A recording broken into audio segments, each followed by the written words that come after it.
पश्चिम बंगाल अब तुष्टीकरण की राजनीति से पूरी तरह मुक्त हो गया है, ऐसा दावा बीजेपी सरकार के द्वारा किया जा रहा है। मुख्यमंत्री शुभेंदु अधिकारी की सरकार के ताबड़तोड़ फैसलों ने राज्य की सियासत में हलचल जरूर मचा दी है। सड़कों पर नमाज और खुले में कुर्बानी पर कड़े प्रतिबंध के बाद अब बंगाल के मदरसों से एक ऐसी तस्वीर सामने आई है जिससे राष्ट्रवाद की एक नई इबारत लिखती है। बंगाल में सड़कों पर नमाज बैन, खुले में कुर्बानी पर पाबंदी, गौ माता की कुर्बानी पर रोक, अब मदरसों में वंदे मातरम। पश्चिम बंगाल में महाबदलाव की ये तस्वीरें माल ब्लॉक के मदरसे से सामने आई हैं, जहां अब राष्ट्रगान के साथ साथ वंदे मातरम की गूंज भी सुनाई दे रही। खास बात यह है कि मुस्लिम समुदाय और अभिभावक इस फैसले का स्वागत कर रहे हैं, लेकिन कुछ कट्टरपंथी नेताओं के पेट में दर्द शुरू हो गया है।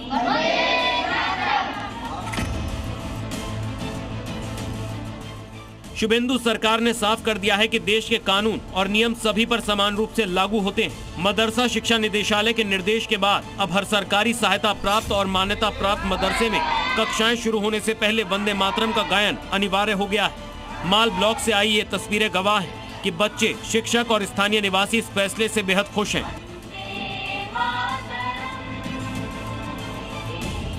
उनका मानना है कि बचपन से ही बच्चों में देशभक्ति की भावना जगाना जरूरी है, लेकिन जमीनी हकीकत से दूर सियासी गलियारों में इस पर बवाल काटा जा रहा है। विरोधी नेता भले ही इसे धार्मिक स्वतंत्रता में हस्तक्षेप बता रहे हो और इसे बुलडोजर पॉलिसी का नाम दे रहे हैं, लेकिन सच यह है कि बंगाल का आम मुस्लिम समाज इस बदलाव को स्वीकार कर रहा है।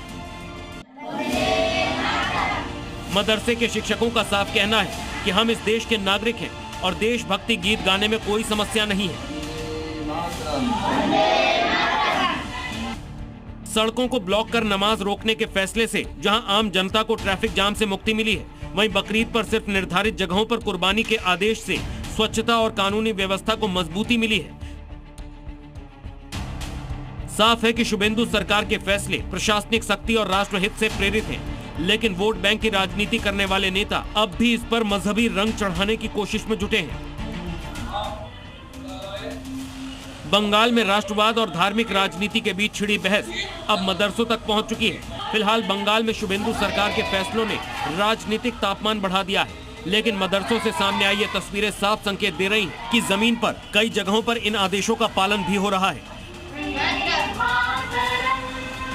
पश्चिम बंगाल में सालों से तुष्टीकरण की जो राजनीति चल रही थी, उस पर अब कानून का हंटर चला है। आम जनता नियमों का पालन कर खुश है।